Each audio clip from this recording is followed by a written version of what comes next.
Buenas, ¿cómo estamos? Bien, ¿verdad? Gracias al Señor que estamos fortalecidos aquí en el Señor, tratando de hacer el trabajo maravilloso que nos presta Él, el tiempo para hacerlo. Agradezco a todos aquellos que están escuchando estos mensajes, que le están sirviendo de bendición y también conocimiento y estudios, profundizándose en verdades maravillosas que no se presentan tan a menudo allá afuera. Este fascinante estudio de los 2300 días proféticos de Daniel 8:14 me fascina mucho. Es uno de los estudios que más, uno de mis favoritos para entender bien verdades eternas que necesitamos entender en estos tiempos.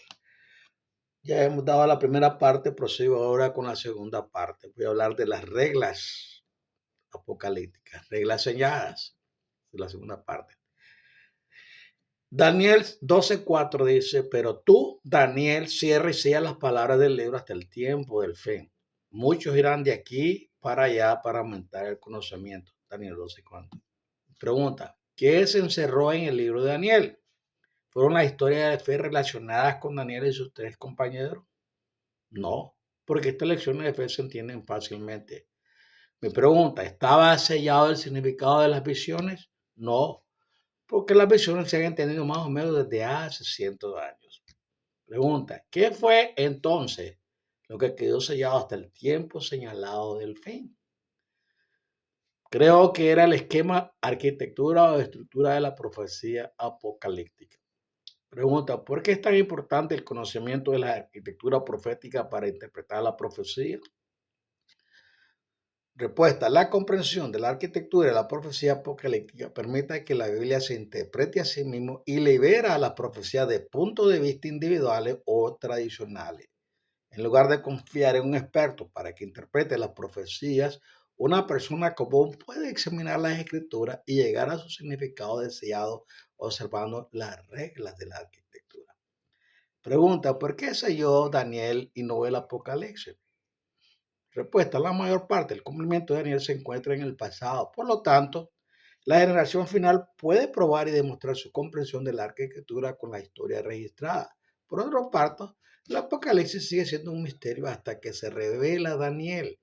Dado que la mayor parte del Apocalipsis se encuentra en el futuro, no se necesita una interpretación precisa hasta que llegue el momento del cumplimiento. La clave para entender el Apocalipsis se encuentra en Daniel y Daniel estuvo sellado hasta el tiempo del fin. ¿Por qué? La razón es sencilla. La única generación que necesita entender los detalles del Apocalipsis con precisión es la generación que debe enfrentarse a estos asuntos. Nosotros, con la marca, como la marca de la bestia.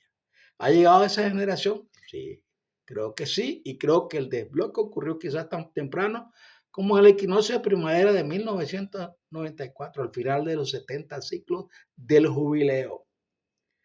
Tal vez esta sea la regla que quedaron selladas. He realizado pruebas para determinar la presencia de reglas en la profecía apocalíptica y aunque se pueden describir otras adicionales, he encontrado 4 reglas consistentes. Si existen otras reglas, no deberían anular la siguiente, a menos que se pueda mostrar que una de las 4 reglas no es válida. Recuerde que la verdad se demuestra por la armonía que surge de la suma de todas sus partes. La verdad es coherente internamente. Tenga en cuenta que en la Biblia se evidencian 5 tipos diferentes de profecía y cada tipo tiene su propia regla de interpretación. Sin embargo, a partir de mi estudio he encontrado en Daniel las siguientes reglas que también parecen operar de manera coherente en el libro de Apocalipsis. 1. Cada profecía apocalíptica tiene un punto de inicio y un punto final en el tiempo, y los eventos dentro de cada profecía ocurren en el orden cronológico tal como está dado. 2. Una profecía o un elemento profético dentro de una profecía no se cumple hasta que se cumplen todas las especificaciones, incluido el orden de los acontecimientos dentro de la profecía. 3. El lenguaje apocalíptico puede ser literal, simbólico o análogo. Para llegar al significado pretendido de un pasaje se debe considerar A. El contexto, B. El uso del lenguaje similar en la Biblia y C. Las declaraciones relevantes que definen el símbolo. 4.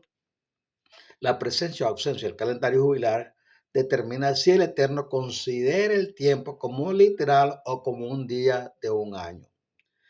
Creo que si pones a prueba estas reglas de forma independiente, descubrirá que son verdaderas y fiables. Sin embargo, esto no garantiza que nuestras conclusiones coincidan al 100%. Algunas personas han aplicado esta regla a los pasajes de Daniel y Apocalipsis y sus resultados son ligeramente diferentes de los que yo he encontrado. Esto no es un problema. Las reglas no pueden resolver todas las cuestiones, pero son lo suficientemente claras como para mantener en el camino hacia la comprensión de los planes del Todopoderoso. Entonces, ¿qué dice Daniel 8? Dadas las reglas identificadas anteriormente, Daniel 8 revela lo siguiente. Punto 1. Carnero. El imperio Medo-Persia estableció el contexto histórico de esta visión, Daniel 8:20. ¿Por qué comienza esta visión con el imperio Medo-Persa si la visión se centra principalmente en el tiempo señalado del fin? El Eterno entiende que la gente en la tierra no puede ver solamente las escenas finales en el cielo. Así, sabiamente, él conectó un periodo de tiempo bien documentado en la tierra con la restauración o purificación del templo del cielo. Al colocar un criterio profético de 2300 días año entre el imperio medo-persa y la restauración del templo del cielo, podemos calcular fácilmente cuándo comienza la purificación del templo del cielo, aunque no podemos verificarlo visualmente. Tengan en cuenta que 1844 no es el tiempo señalado del fin mencionado en Daniel 8:19. Sin embargo, sí sabemos que el fin de los 2300 días se alcanza antes de que aparezca el poder del cuerno. Por el Apocalipsis sabemos que el diablo, el poder del cuerno, aparece físicamente durante el tiempo señalado al fin. Su aparición, por supuesto, todavía está en el futuro. Punto 2. El Eterno eliminó cualquier duda sobre el origen de esta visión, su interpretación y el comienzo de su gran reloj de 2300 años, utilizando el principio día por año, al incluir tanto la caída del imperio medo persa como el rápido ascenso del primer rey de Grecia, Alejandro Magno. Esta transición de reinos mundiales elimina todo en cuanto al contexto de esta visión según la regla 1. Los puntos de inicio y fin en Daniel 8 y todas las profecías apocalípticas en realidad son muy importantes.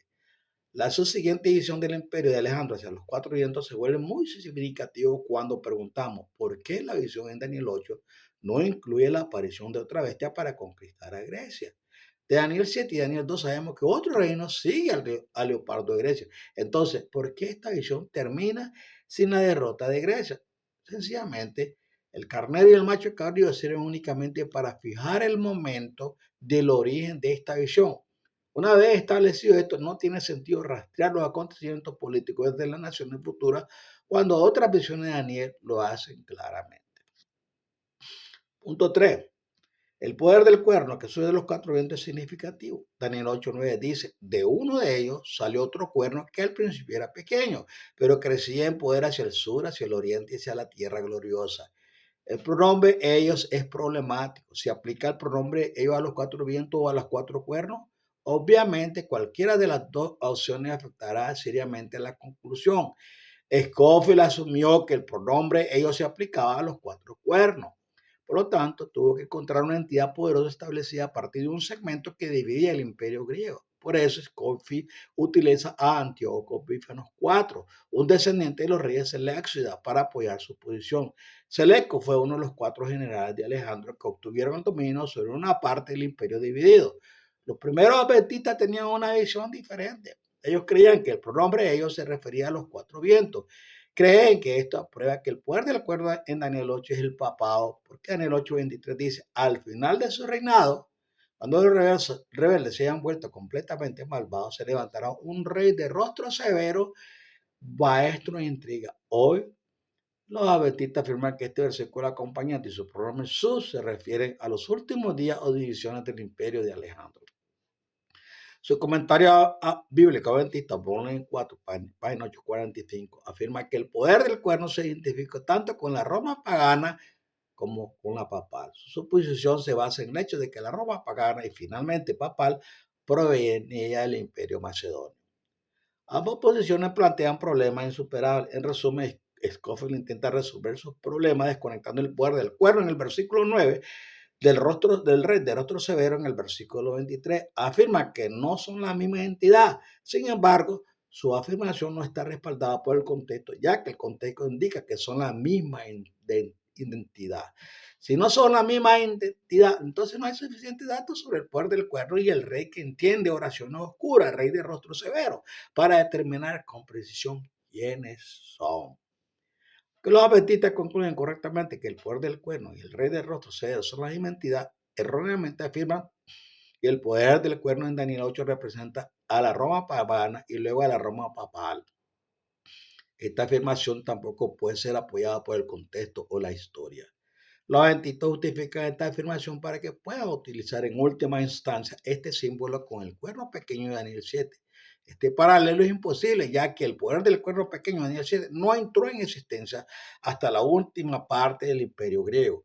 Para ser aún más específico, el poder del cuerno pequeño de Daniel 7 no entró en existencia hasta casi 700 años después. Por lo tanto, para salvar la brecha de 700 años, los adventistas sostienen que el poder del cuerno de Daniel 8 representa primero a la Roma pagana y luego este mismo poder del cuerno se transfiere a la Roma papal alrededor del año 538 después de Cristo. El estudiante debe tener en cuenta lo obvio. Esta visión se refiere al tiempo señalado del fin. Ya hemos analizado cómo el carnero y el macho cabrío proporcionan una base histórica sólida para el origen de esta visión. Por lo tanto, el único otro elemento que queda en la visión es el poder del cuerno, que tiene que aparecer en el tiempo del fin, especialmente porque la visión dice específicamente que se refiere al tiempo señalado del fin. Daniel 8, 9, versículo 17 y versículo 19. Más adelante demostraré que los 2300 años son un puente temporal significativo que conecta la historia antigua con los acontecimientos que suceden antes del tiempo señalado del fin. Para aclarar esto más, volvamos a la fuente del poder del cuerno del versículo 9. La Biblia dice, y uno de ellos. Para identificar el sujeto de esta frase necesitamos considerar el antecedente del pronombre ellos. Al revisar todos los detalles dados en esta edición, parece que solo una respuesta puede identificar el pronombre ellos. El poder del cuerno surge de los cuatro vientos durante el tiempo señalado del fin. No se origina de los cuatro cuernos del imperio de Alejandro, que se desarrolló hace mucho tiempo. En realidad, como pronto verá, el poder del cuerno aparecerá del norte.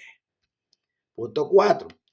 Esta visión apunta hacia un momento específico en el tiempo. Observe que Gabriel le dijo a Daniel, te voy a anunciar lo que sucederá más tarde, en el tiempo de las iras, porque la visión se refiere al tiempo señalado del fin. Daniel 8:19. Esta visión tiene tres elementos.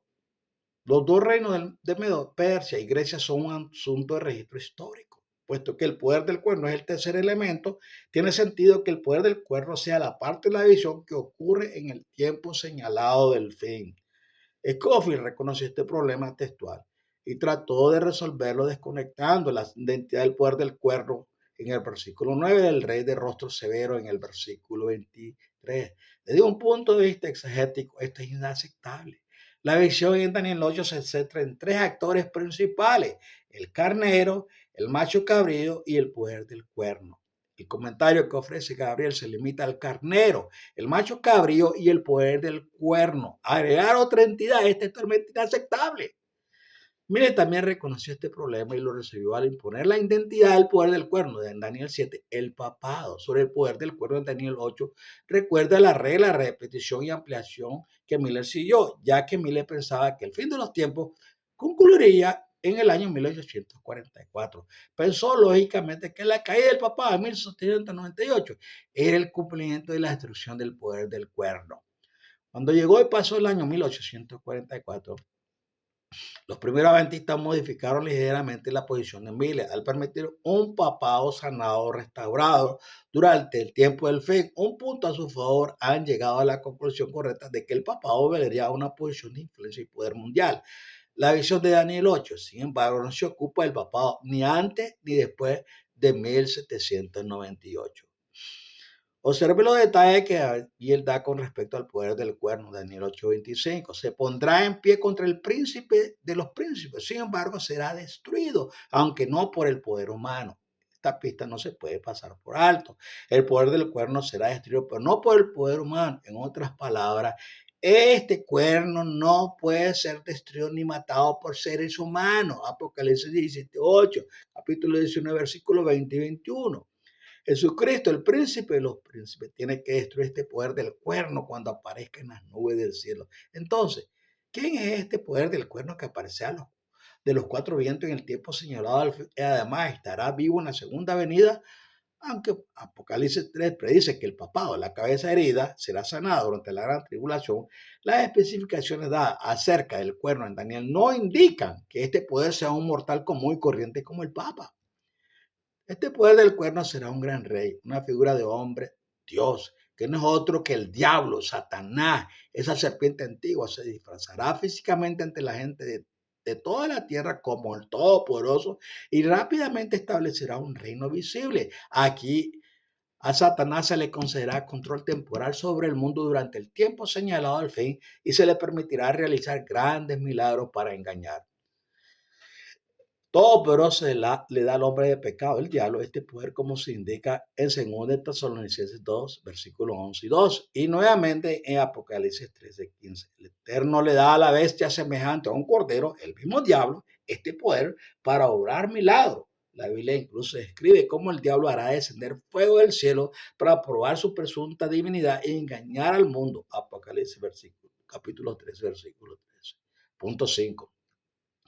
Para ayudarnos a identificar el poder del cuerno en Daniel 8 es necesario presentar 5 puntos en este momento. Primero, dentro del contexto de Daniel 8, el cuerno notable o grande en el macho cabrillo es su primer rey. Ese cuerno es un hombre, Alejandro Magno. Alejandro no es el macho cabrillo. El macho cabrillo es Grecia. El cuerno no es Grecia, el cuerno es Alejandro.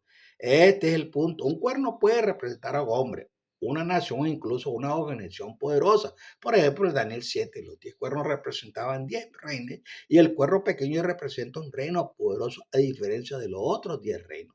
En Lucas 1, 69, eso se le llama cuerno de salvación. En Lamentaciones 2, 3, a los príncipes de Israel se les llama cuerno. En 2 Samuel 2:10, el rey de Israel llamado el cuerno del ungido del Señor. Este es un punto importante, ya que los dos cuernos del carnero en Daniel 8 son dos hombres, los reyes de Media y Persia. El gran cuerno del macho cabrío era el primer rey de Grecia, Alejandro. Después de que Alejandro fue decapitado, los 4 cuernos que le siguieron representan a 4 hombres, los 4 generales de Alejandro. En el contexto de Daniel 8 es coherente decir que el cuerno que sale de las 4 vientos tiene que ser un solo hombre. Este hombre será el hombre de pecado, un rey de rostro severo que aparecerá durante el tiempo señalado del fin. Además, Daniel escribió que ningún ser humano puede destruirlo, solo Cristo tiene poder para destruirlo, según Tesalonicenses capítulo 2. En segundo lugar, observe que el poder del cuerno en Daniel 8 no surge de una bestia ni surge del mar. Las bestias, Daniel 7, Daniel 8, Apocalipsis 13, 1 representan los imperios de la humanidad que surgen de multitudes, naciones y lenguas de personas. Las aguas, Apocalipsis 17, versículo 15.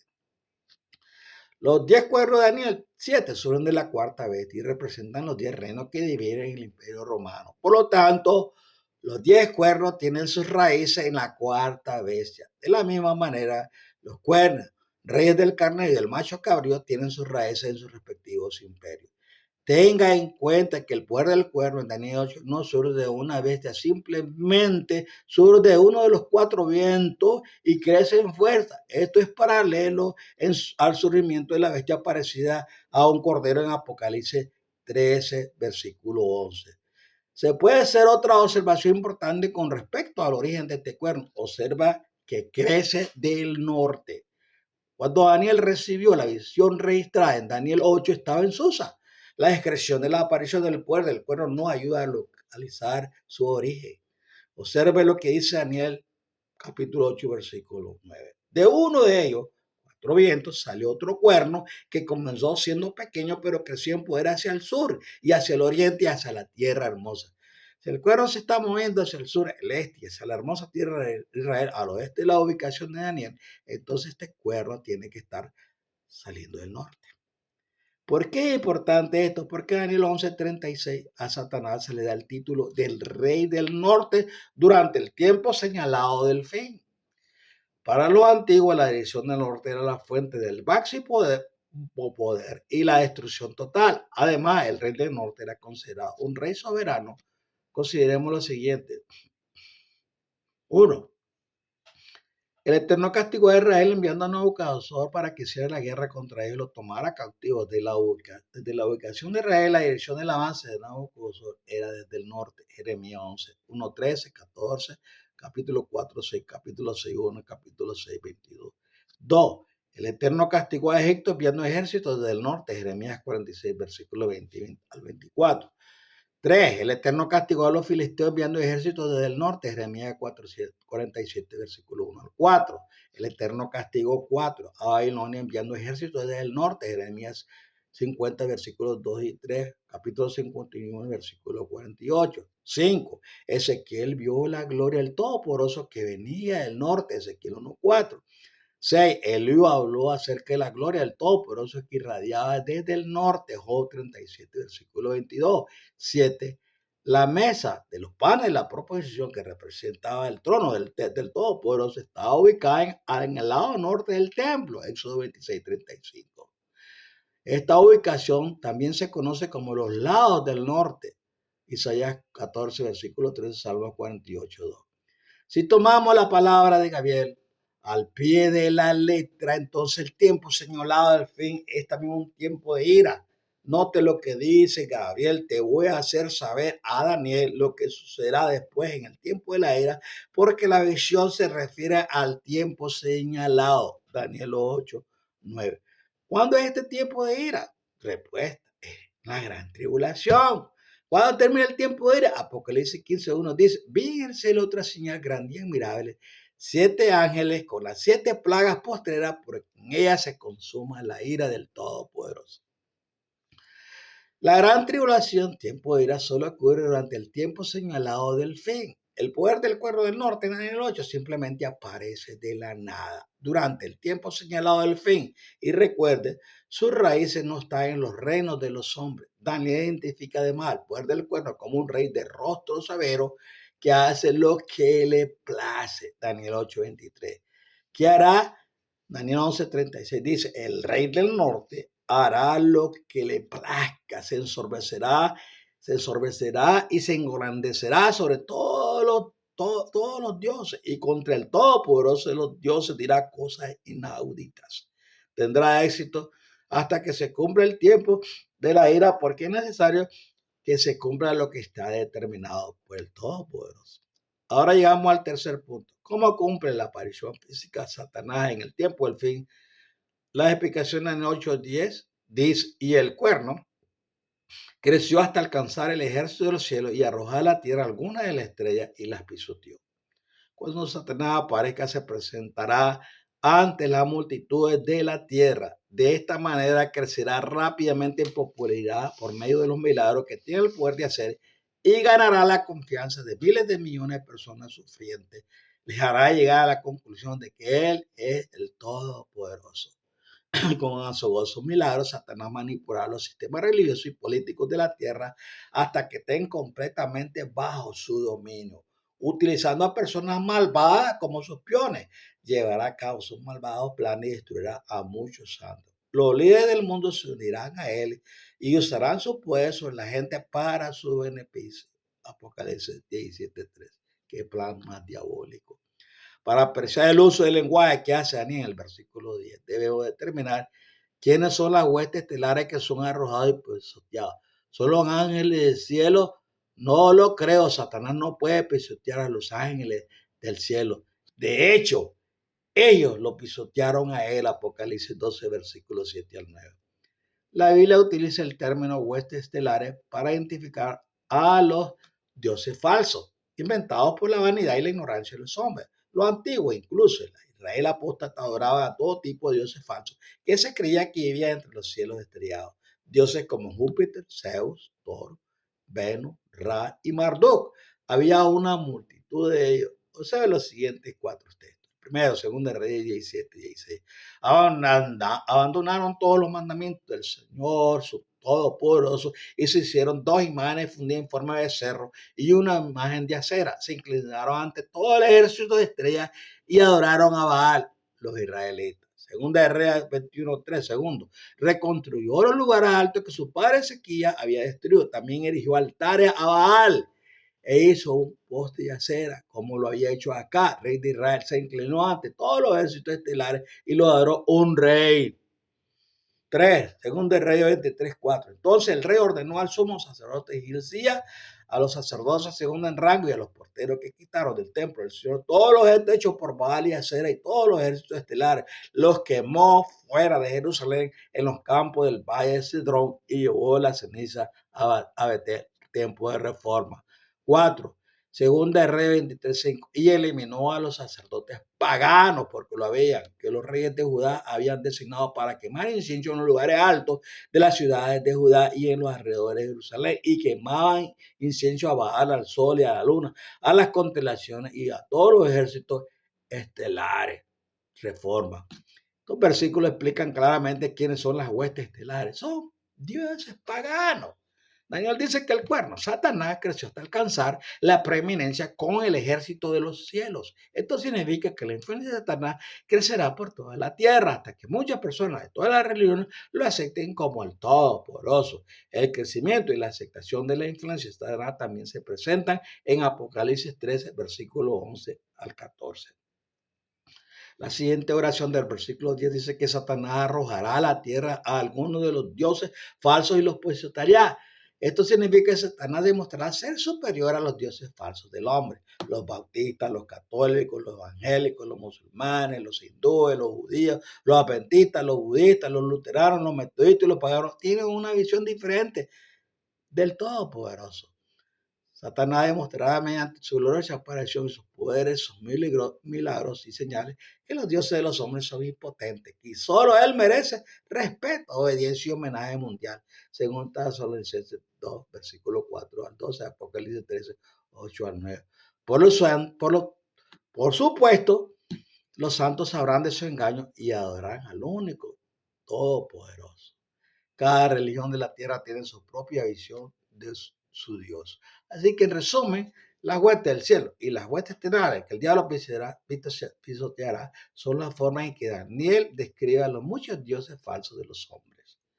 El cuarto punto que debemos abordar es la declaración que hace Daniel de que el poder del cuerno, este rey de rostro severo, el hombre maldado, quite el continuo sacrificio. Daniel 8:12 dice, por causa de la rebelión, el ejército de los santos y el continuo sacrificio le fueron entregados y todo lo que hacía prosperó y la verdad fue echada por tierra.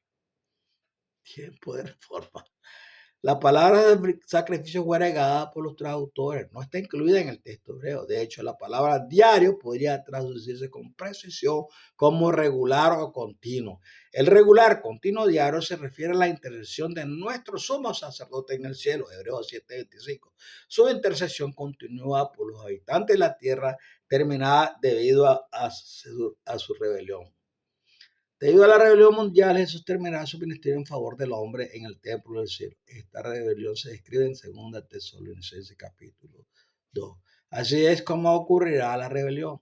Satanás llevará a los líderes mundiales a crear y aplicar leyes contrarias al cuarto mandamiento.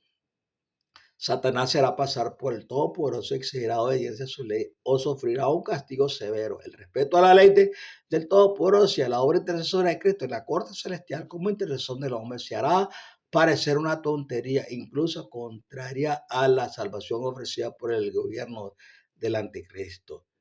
Someterse a la autoridad del diablo será más fácil que defender la verdad, porque las personas serán torturadas o asesinadas si se niegan a obedecer. Muchos santos perecerá porque se mantendrán firmes en su fe durante la presencia de Satanás en la tierra. Cuando la última persona en la tierra haya decidido finalmente a quién obedecerá, la intercesión diaria de Jesús en el cielo por la persona terminará. La prueba de la marca de la bestia obligará a todos a tomar una decisión. El poder del cuerno maligno del norte prosperará en todo lo que haga. Denigrará la importancia del mensaje de los 144,000 profetas del Señor, la historia y la salvación y su proceso redentor. En última instancia, los hombres y las mujeres se han llevado a despreciar la obra intercesora de su única esperanza. Recuerden, a Satanás no solo se le permite engañar al mundo y extraviarlo, sino que el Eterno también le da el poder para lograr estas cosas porque el mundo se niega a creer la verdad y ser salvo. Por esta razón, el Todopoderoso envía este poder engañoso para que el conflicto con el pecado pueda llegar a un final rápido. Segundo de Tesalonicenses 2, versículos 9 al 12. Y compárese con Primera de Reyes, capítulo 22. Es necesario hacer una última observación sobre este segmento. El poder del cuerno de Daniel 8 se describe como el de rostro severo que aparecerá cuando los rebeldes se hayan vuelto completamente malvados. Daniel 8:23 dice, al final del reinado de esto, cuando los rebeldes se hayan vuelto completamente malvados, se levantará un rey de rostro severo, maestro en intriga política.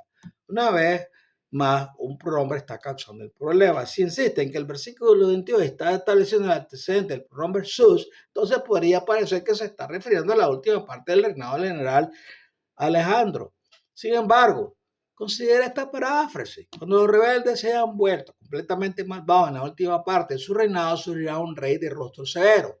En otras palabras, el pronombre sus se refiere a los rebeldes. Este pensamiento parece ser coherente con la aparición del hombre de pecado, y esto sucede durante la gran rebelión que tiene lugar antes del regreso de nuestro Señor Jesucristo. Segunda Tesalonicenses 2:3. Consideremos otro texto para ilustrar este punto. Cuando comience la gran tribulación, el efecto del pecado en la última generación habrá hecho mella, según Tesalonicenses 2, 10 y 11. Dice, perecen porque no recibieron el amor de la verdad para ser salvos. Por eso el Todopoderoso les envía un poder engañoso para que crean la mentira. En otras palabras, las personas perecerán porque se les dio una amplia oportunidad de amar y aceptar la verdad, pero la rechazaron. Entonces, debido a su maldad, rebelión, el Eterno les envió un poderoso engaño, la aparición física del diablo. Los malvados se asombrarán cuando vean su gloriosa presencia. Apocalipsis 17, versículo 8. Y él conducirá al mundo a la condenación total. Se hará muy fuerte, pero no con su propio poder. Causará una devastación asombrosa y tendrá éxito en todo lo que haga. Destruirá a los valientes y al pueblo santo. Daniel 8:24. Observe cómo las declaraciones de Daniel refleja la descripción de Juan de la bestia parecida a un cordero, el diablo personificando al cordero. Juan dice que ordenará que se mate a todo aquel que se niegue a adorar la imagen de la bestia. La imagen de la bestia es la religión mundial del diablo. El eslabón perdido aparece. La visión registrada en Daniel 8 es muy importante. Revela varias cosas que el pueblo del Eterno debería deleitarse en saber. Primero, ¿cómo saben los santos que están cerca del tiempo señalado del fin? Respuesta. El cumplimiento de los 2300 días descritos en Daniel 8:14 sirve como un mecanismo de advertencia temprana que anuncia que el día del Señor está cerca. Es decir, que Daniel 8 es otro vínculo histórico que confirma lo que muchos cristianos han esperado, que estamos viviendo así, muy cerquita de la segunda venida de nuestro Señor. Pero antes de eso tiene que acontecer este problema, la gran tribulación. Sin embargo, déjenme preguntarles, ¿no es mucho mejor saber dónde nos encontramos, el plan del Eterno, que simplemente esperar que el fin esté a la vuelta de la esquina? Por supuesto, es natural que las personas confíen en su sentido respecto de los acontecimientos mundiales para determinar cuándo podría ser el fin del mundo. Sin embargo, permítame asegurarle que el Eterno nos ha dado algo mucho mejor, la palabra profética más segura. Al examinar los problemas de nuestro mundo actual, la historia me recuerda que han surgido y desaparecido 21 civilizaciones. El colapso inminente de nuestra civilización actual no demuestra que estemos cerca de la segunda venida. De hecho, solo demuestra que estamos cerca del fin de esta civilización. Miller estaba equivocado, los 2300 días no terminan con la segunda venida. Sin embargo, Miller también tenía razón, los 2300 días deben calcularse como años solares. Recuerde la regla 4. Scofield estaba equivocado. Los 2300 no abarcan el tiempo entre el conflicto de Antíoco con los judíos y la muerte de Nicanor. Sin embargo, Scofield también tenía razón. El rey de rostro severo aparecerá durante el tiempo señalado del fin. Ambos hombres que adoptaron conclusiones muy diferentes también contribuyen a la comprensión de la verdad. Sin embargo, para ser justo, Daniel 8 no se puede entender por completo hasta que se descubran las reglas y se demuestre que son verdaderas. Esto sucede cuando se revela el secreto de Daniel. Lugar correcto, momento correcto. Centrando nuestra atención en los 2300 días, consideremos el cálculo y la ubicación adecuada de los mismos. La profecía de los 2300 días es importante por 7 razones. Primero, es parte integral de las 70 semanas mencionadas en Daniel 9:24 porque las 70 semanas están cortadas de este periodo de tiempo más largo. Segundo, confirma la ubicación histórica de la escena del juicio registrada en Daniel 7, 9 y 10. 3. Esto prueba que el calendario del jubileo opera en ambos lados de la cruz y prueba que el calendario del jubileo continúa operando incluso después de 1798. 4. Resuelve el misterio del tiempo del ministerio de Cristo en el santuario celestial, Hebreos 8:9, Apocalipsis 5:6-5. Utilizando años solares, opera en plena armonía con todos los demás periodos de tiempo en Daniel y Apocalipsis. Sexto, el cumplimiento, como todas las fechas proféticas anteriores, fue descubierto por cristianos que investigaron en el momento adecuado. Las cosas proféticas solo se entienden en el momento de cumplimiento o cerca de él. 7.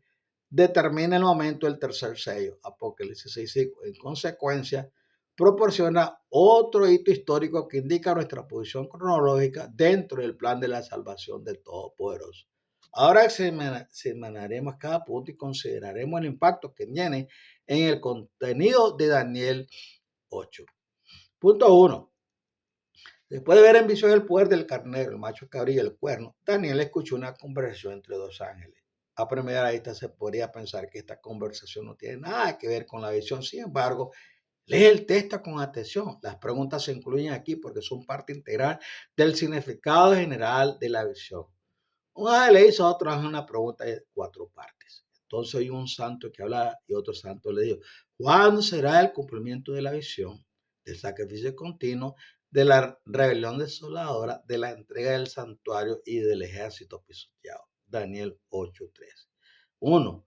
¿Cuánto tiempo tardará en cumplirse la visión acerca del diario vivir? 2. ¿Cuánto durará la rebelión que causa desolación? 3. ¿Hasta cuándo estará entregado o profanado el santuario?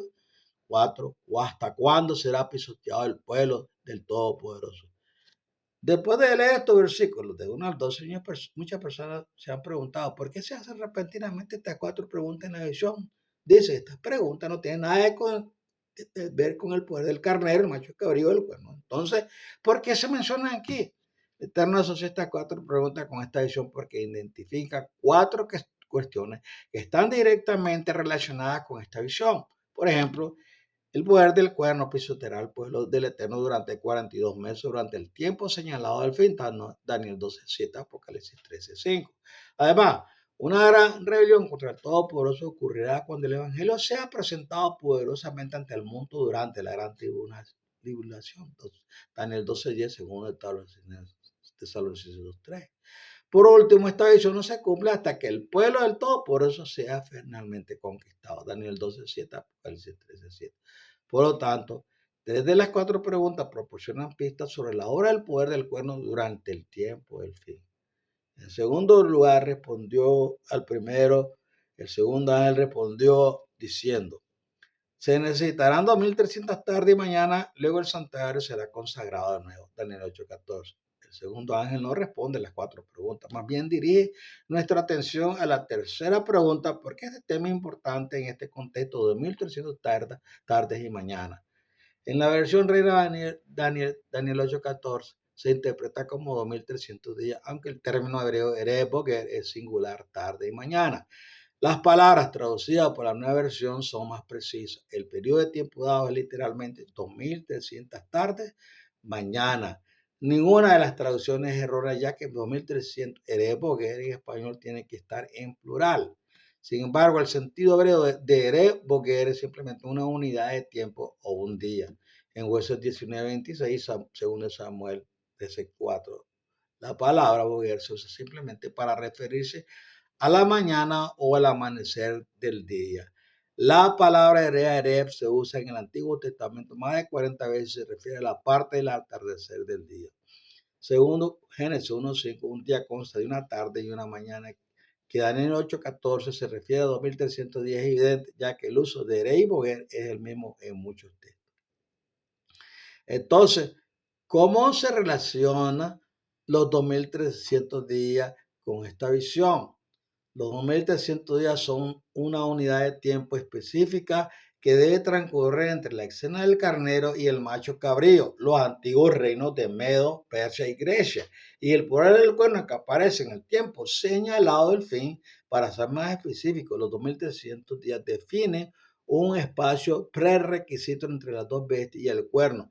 Los 2300 días fueron colocados dentro de este contexto profético para que los tres elementos de Daniel 8 pudieran estar firmemente vinculados entre sí, pero a la vez debidamente espaciados. La visión de 2300 tardes y mañanas. La visión de Daniel 8 se llama la visión de las tardes y la mañana porque los 2300 tardes y mañanas son puntos más notables. Daniel 8:26.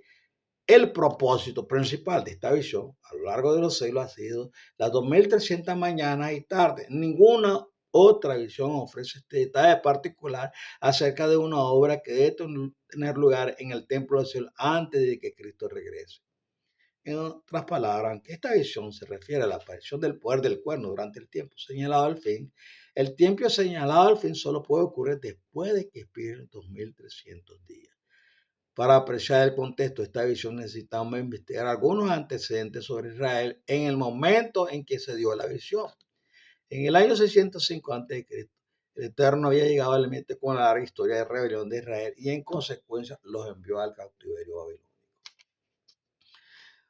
Por medio de un mensaje al profeta Jeremías, el Eterno le hizo saber a Israel que su cautiverio duraría 70 años. Durante 23 años la palabra del Señor ha venido a mí y os he hablado una y otra vez, pero no habéis escuchado.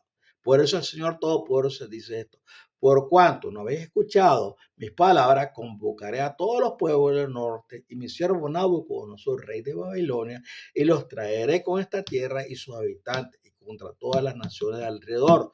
Todo este país se convertirá en un desierto desolado y estas naciones servirán al rey de Babilonia 70 años. Jeremías 25:3, versículos 8, 9 y 11.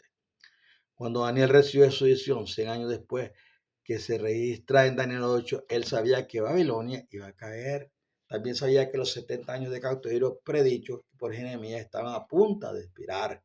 Después de que el reino de Babilonia fue destruido, Daniel escribió: yo, Daniel, entendí por la escritura, conforme a la palabra del Señor dada al profeta Jeremías, que la desolación de Jerusalén duraría 70 años. Entonces me volví a Jehová Todopoderoso y le suplico en oración y súplica, en ayuno, en silicio y en ceniza. Daniel 2, versículo 3. Daniel estaba lleno de expectativa, ansiaba que su pueblo fuera liberado para poder regresar a Jerusalén. También esperaba con gran expectación el día en que Israel recibiría al Mesías prometido.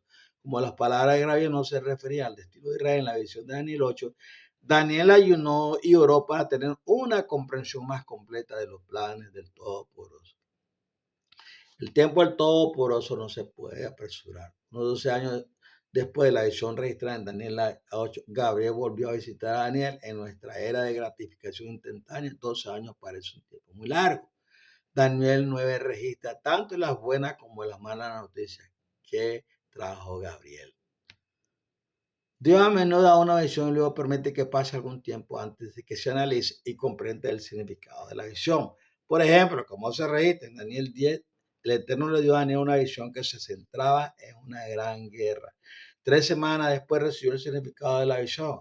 Algunos comentarios te enseñan que la visita de Gabriel registrada en Daniel 9 no tiene nada que ver con la visión de Daniel 8, porque esa segunda visita de Gabriel ocurre 12 años más. Desde un punto de vista exegético, esta enseñanza no tiene respaldo. Por eso Daniel menciona la visión anterior, Daniel 8, en Daniel 9:21, y durante la segunda visita, Gabriel también se refiere a la visión anterior, Daniel 9:23. Si una persona acepta el hecho de que Gabriel y Daniel están discutiendo la visión de 2300 tarde y mañana, el contexto de Daniel 9 es fácil de entender. Plan muy amplio. Cuando Gabriel se presentó ante Daniel en la segunda visita, no dijo mucho, pero la conversación continuó donde había terminado la visión anterior. Daniel dice: estando yo todavía en oración, Gabriel, el hombre a quien había visto en la visión anterior, Daniel 8, vino a mí huyendo como a la hora del sacrificio de la tarde, Daniel 9:21. Recuerde que en la visión anterior de las 2300 tarde y mañana, Gabriel le explicó a Daniel que el carnero con dos cuernos representaba a los reyes de Medio y Persia. Durante el intervalo de 12 años de la visión anterior, Babilonia había sido destruida. Ahora había surgido un nuevo reino y Daniel quería saber cuál sería el destino de su pueblo exiliado, los judíos. Su interés se expresa en ternura en su oración registrada en Daniel 9. Cuando Gabriel explicó que se habían señalado 70 semanas, 490 años, para Israel, la visión de Daniel sobre los planos del Eterno se amplió de repente. El anciano profeta, que ya tenía más de 80 años, se dio cuenta de que el plan del Todopoderoso abarcaba mucho más que solo 70 años de cautiverio en Babilonia. Es muy difícil para los seres humanos comprender el alcance de los planos del Todopoderoso. Pensamos en pequeño porque somos pequeños. Para nosotros la vida es corta y nuestros planes para la vida también lo son. El objetivo principal de la segunda visita de Gabriel era revelar al fiel Daniel que el Eterno estaba interesado en mucho más que simplemente liberar a Israel para que regresara a Jerusalén o viviera esa nación. El Eterno quería que Israel lograra algo para él dentro de un plazo determinado. La visita se reanudó buenas y malas noticias. Cuando Gabriel se presentó ante Daniel con más información, simplemente dijo, ahora he venido para darte entendimiento y comprensión, como lo pediste. Por tanto, considera el mensaje y entiende la visión de las 2300 tardes y mañanas. Daniel 9:22 al 23. Hay dos cuestiones que deben mencionarse. En primer lugar, la principal preocupación de Daniel en el momento de la renovación de la visita de Gabriel era la restauración de su pueblo. Daniel todavía estaba confundido acerca de cómo la visión de las tardes y la mañana se relacionaba con la restauración de Israel, por lo que buscó intensamente al Señor para obtener mayor entendimiento mediante ayuno y oración. Cuando Gabriel se apareció por segunda vez, inmediatamente comenzó a hablar acerca de Israel, la restauración de Jerusalén y el templo, porque esa era la carga que tenía en el corazón de Daniel. No existe registro de ninguna conversación a nivel personal entre el ángel y Daniel. En segundo lugar, parece que la predicción de Jeremías se acerca de los 70 años de cautiverios, ¿eh?, de Israel en Babilonia estaba a punto de terminar. Cuando tuvo lugar la segunda visita de Gabriel, una semana después, en el año 536 a.C., Ciro, del rey de Persia, liberó a Israel del cautiverio justo a tiempo. El decreto sobre esta liberación se registra en Esdras 1. En el primer año de Ciro, rey de Persia, parece que se cumpliera la palabra del Señor hablaba por medio de Jeremías. El Señor movió al corazón de Ciro, rey de Persia, a hacer una proclamación, liberando a Israel para que regresara a casa. Esdras 1, versículo 1 a 11. Sin duda, las preocupaciones acerca de este decreto agitaba el corazón de Daniel cuando Gabriel apareció. Bueno, yo creo que hemos hecho un trabajo bonito hasta ahora, ¿verdad? Relatando la segunda parte de los 2300 días proféticos. Espero que ustedes pues se pongan, como dicen, a estudiar más sobre este tema, que es maravilloso. Estoy yo bastante contento de podérselos presentar para que a ustedes analicen este maravilloso proyecto de los 2300 días proféticos, años, que es la profecía más larga, es la profecía que nos conecta con el Antiguo y el Nuevo Testamento. Pero que ustedes sigan ardientemente deseosos de estudiar esta profecía y que les sirva de ayuda, como dicen, una palanca para levantar cosas maravillosas que el Señor nos ha dado. Bueno, ya estamos, como dicen, terminando. Y espero que en el siguiente estudio puedan avanzar más. Por ahora pues estoy contento y que podemos hacer este trabajo arduo, pero contento porque el Señor nos da ese privilegio de hablarle a personas acerca de este maravilloso proyecto. Bye bye. El Señor me lo guarde y los bendiga a cada uno y sigamos adelante. hasta que lleguemos al momento en que el Señor trae sus planes directamente para la humanidad y entramos en ese periodo en el cual todo el mundo estará envuelto. Leamos el Señor.